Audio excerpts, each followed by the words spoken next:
సింహం వచ్చేసింది. సింహం దగ్గర నుంచి తప్పించుకోవటం ఈజీ అండి. అయ్యి బాబు, సింహం కంట పడ్డామంటే అయిపోయింది. అది తప్పించుకోవటం అసలు అసాధారణం. తప్పించుకున్నాడంట ఒకడు. గ్రేట్, హమ్మయ్య అన్నప్పటికీ మళ్ళీ ఏమొచ్చేసింది, ఎలుగుబంటి రెడీగా ఉందంట అక్కడ. ఇది కూడా బాగా డేంజరు. కిలోమీటర్ ముందు ముందు నుంచే పచ్చికడుతుంటుంది అది.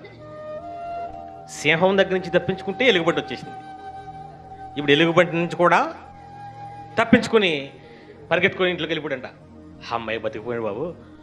అలా ఆవిడ చెప్తుంటాడు, అక్కడ సింహం కనపడింది, దేవుడి దేవాలు తప్పించేసుకున్నాను. అలా తప్పించుకుని ఎలా దూకేసినట్టు ఎలుగుబంటి వచ్చేసిందే. అయ్యి బాబు, చచ్చిపోయాను అనుకున్నాను. మొత్తం మీద నా తెలుగుతో నా బలంతో పరిగెట్టుకుని కాపాడుకొని వచ్చాను అని గోడ మీద చేసి చెప్తున్నాడు సావకాశంగానే. ఈ లోపల గోడ మీద పాము కాటేసిందంట. ఆ పైన ఉందో తోచిపోము. చూడండి దరిద్రం ఎలా ఎంటాడిందో. డేట్ ఫిక్స్ అయితే ఎలా ఉంటుంది. ఇంకా గుండెపోటు వచ్చింది, తీసుకెళ్ళిపోయారు. స్టంట్లు పడతాయండి, 24 గంటల్లో స్టంట్లు వేసి లేదా చచ్చిపోతాడు. పాప స్టంట్లు వేసారు. ఇంటికి తీసుకొచ్చిన వెంటనే అంతే బ్రెయిన్ స్ట్రోక్ వచ్చింది. ఏమవుతాడు ఇప్పుడు? ఒక జబ్బుతోనే చచ్చిపోతాం మనం.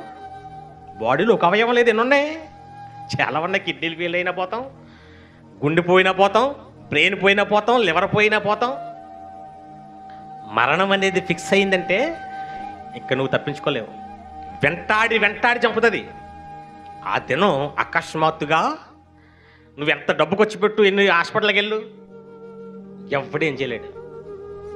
అదే ఈ చివరి రోజు అయితే తీర్పు జరిగిపోతే ఏంటి మన పరిస్థితి? ఇది ప్రతి క్రైస్తవుడు ఆలోచించుకోవాల్సిన విషయం.